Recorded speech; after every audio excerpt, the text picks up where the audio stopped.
क्या आप जानते हैं कि अब्राहम को विश्वास का पिता क्यों कहा जाता है? उनकी कहानी सिर्फ एक आदमी की नहीं बल्कि एक ऐसे व्यक्ति की है जिसने परमेश्वर पर अटूट विश्वास किया और इतिहास को बदल डाला। आज हम जानेंगे अब्राहम, सारा, इस्माइल और इसहाक की प्रेरणादायक कहानी। अब्राहम का असली नाम अब्राम था।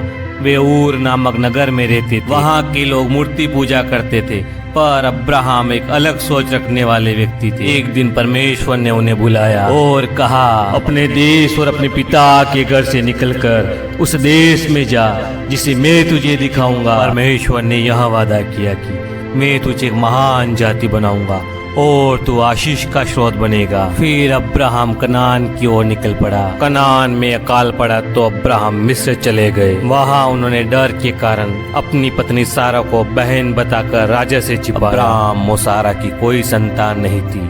सारा ने सोचा शायद परमेश्वर की योजना उनके लिए कुछ और है, इसलिए उसने अपनी मिस्री दासी हागर को अब्राहम के पास भेजा। हागर से एक पुत्र उत्पन्न हुआ, इस्माइल। अब्राहम ने उसे बड़े प्रेम से पाला और सोचा यही उसका वंश होगा। लेकिन परमेश्वर ने कहा, इस्माइल भी एक महान जाति बनेगा, पर तेरी पत्नी सारा से जो पुत्र होगा वही वाचा का पुत्र होगा। अब्राहम को यह बात अविश्वसनीय लगी, क्योंकि अब्राहम और सारा काफी बूढ़े हो चुके थे। सारा के गर्भ से इसहाक का जन्म हुआ। अब्राहम को बहुत खुशी हुई, अब उसका वाचा का पुत्र उसके पास था। और कुछ समय बाद सारा और दासी हागर के बीच में जलन और टकराव होने लगा। सारा ने अब्राहम से कहा, हागर और उसके पुत्र को निकाल दो, क्योंकि वाचा इसहाक के साथ है। पर परमेश्वर ने अब्राहम से कहा, डर मत, हागर और इस्माइल को भेज दे, मैं उन्हें भी एक महान राष्ट्र बनाऊंगा। इस्माइल को खाना पानी देकर भेज दिया। हागर और इस्माइल जंगल में चले गए। जब पानी खत्म हो गया तब हागर ने बच्चे को एक झाड़ी के नीचे छोड़ दिया और रोने लगी। परमेश्वर ने उनकी पुकार सुनी।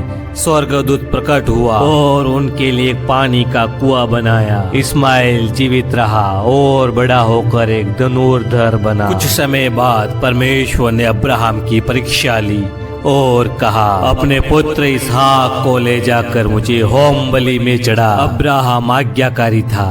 वहाँ अगली सुबह इसहाक को तैयार करने लगा और वहाँ इसहाक को लेकर मोरिया पर्वत गया होम बलि चढ़ाने के लिए। लेकिन इसहाक को इस कदर देखकर अब्राहम रोने लगा। उसकी आंखों से आंसू आने लगे। वह भावुक हो गया और इसहाक को बार बार गले लगाते रहा। लेकिन वह परमेश्वर का आज्ञाकारी था। वह परमेश्वर की बात को कभी नहीं टाल सकता। जब उसने बलिदान के लिए हाथ उठाया तभी स्वर्गदूत ने रोका और कहा, अब मैं जानता हूँ कि तू परमेश्वर से डरता है। अब्राहम ने देखा एक मेंढा झाड़ियों में फंसा था।